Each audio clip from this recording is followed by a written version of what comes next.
inondations, sécheresse, pluviométrie irrégulière ou encore instabilité des saisons. Ces phénomènes de plus en plus récurrents sont inhérents au changement de climat que subit la planète.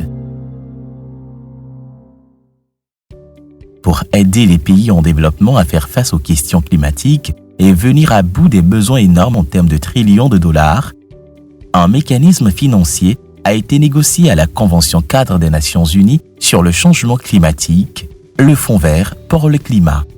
Le Fonds vert pour le climat est un mécanisme financier négocié dans le cadre de la Convention cadre des Nations Unies sur les changements climatiques pour aider les pays à faire face aux questions de changement climatique en luttant contre l'émission des gaz à effet de serre.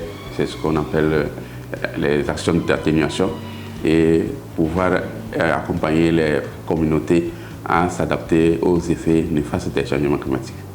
L'objectif de ce fonds est de promouvoir un changement de paradigme vers des trajectoires de développement sobre en carbone et résilients au climat.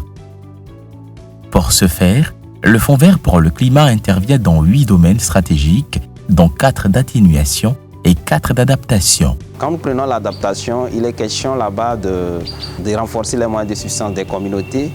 Il est aussi question de renforcer un peu les questions de résilience en matière de l'eau, en matière de santé. Il est aussi question là-bas de construire des infrastructures qui puissent permettre à la communauté de se prémunir des risques climatiques.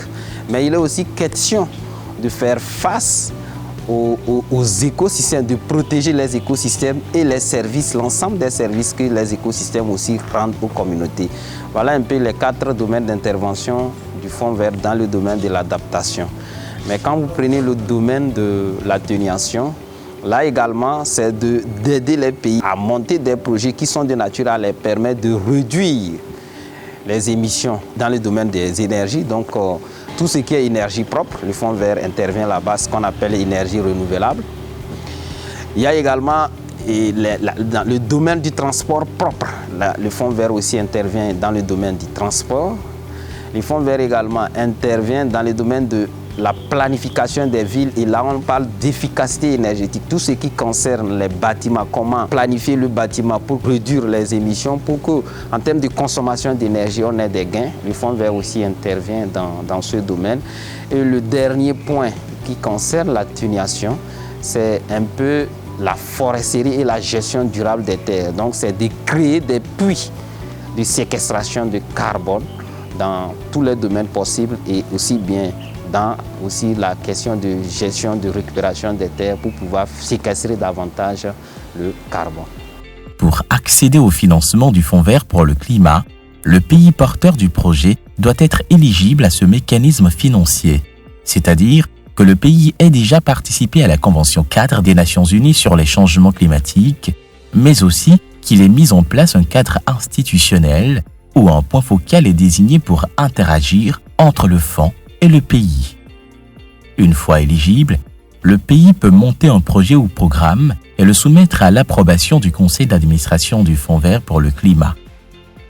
Les projets élaborés doivent obéir à des critères d'évaluation bien précis déclinés en 6 points. 1. Le potentiel d'impact. Le projet doit prendre en compte au moins l'un des 8 domaines d'intervention du Fonds vert pour le climat. Deuxième critère, le potentiel de changement de paradigme. Catalyser l'impact au-delà d'un projet d'investissement individuel et faire inverser la tendance. Tertio, le potentiel de développement durable. Co-bénéfices sociaux, environnementaux et de genre plus large. Il faut que votre projet promeuve les 3 piliers du développement durable, notamment le social, l'environnement ou l'écologie et l'économie. Il faut qu'on sente l'application des emplois, il faut qu'on sente également la question d'intégration aussi du genre dans votre projet. 4. Besoins des bénéficiaires. Répondre aux besoins financiers réels et à la vulnérabilité établie du bénéficiaire. Il faut que ça soit le besoin exprimé par aussi les bénéficiaires. 5. Approbation nationale. Il faut que votre projet que vous êtes en train de monter ou votre programme là, puisse se bâtir sur les priorités du pays. Par exemple, au niveau du Togo, on peut dire que si vous êtes en train de faire un projet, il faut qu'il y ait un arrimage avec le plan national du développement. plan national de développement qui est la base, qui trace un peu la voie de développement pour le pays. Mais également, il faut que votre projet épouse l'ensemble des documents programmatiques qu'on a mis en place au niveau national en matière de lutte contre les changements climatiques. 6. L'efficience et l'efficacité du projet. Relever le bien fondé économique et financier du programme ou projet. Il faut que votre projet soit efficient en matière de coûts, mais également en matière aussi de mobilisation du cofinancement pour sentir un peu l'engagement du pays dans ce projet. Ce mécanisme financier qu'est le Fonds vert pour le climat est exécuté à travers 2 types de projets, les projets de préparation et les projets d'investissement. En ce qui concerne les projets de préparation, il s'agit de rendre le cadre favorable et attrayant, mais aussi de renforcer les capacités des différents acteurs afin de mieux les outiller à l'accès aux fonds. Le Togo a déjà mobilisé plus de $1 million pour pouvoir se préparer et rendre le cadre plus attrayant, un cadre favorable pour accéder aux fonds verts, mais aussi renforcer les capacités des uns et des autres, aussi bien du secteur public que du secteur privé, pour mieux avoir les outils et procéder les critères nécessaires pour pouvoir accéder aux fonds. À propos des projets d'investissement, il est question d'impacter directement les bénéficiaires. Ils se déclinent en 2 types de projets, les projets multi-pays et les projets propres à un pays. Pour ce qui concerne les projets multi-pays, le Togo est parti à 3 projets multi-pays, notamment un projet de promotion des énergies renouvelables dans l'espace UEMOA, donc qui est avec l'appui de la BOAD. Il y a également un projet international qui consiste à renforcer les systèmes financiers en matière d'accès à la finance climat, qui bénéficie de l'appui technique de l'Agence française de développement, l'AFD, et le dernier projet auquel le pays aussi est parti, c'est le projet de facilitation de l'accès des collectivités au fonds vert aussi pour le climat, qui est qui bénéficie de l'appui technique de Pegasus. Pour ce qui concerne les projets propres au pays, nous attendons l'approbation d'un projet dans le domaine de la promotion des chaînes de valeur agricoles. Et ce projet-là est porté par l'Agence de promotion des agropoles au niveau national qui bénéficie de l'appui technique de l'ABAD.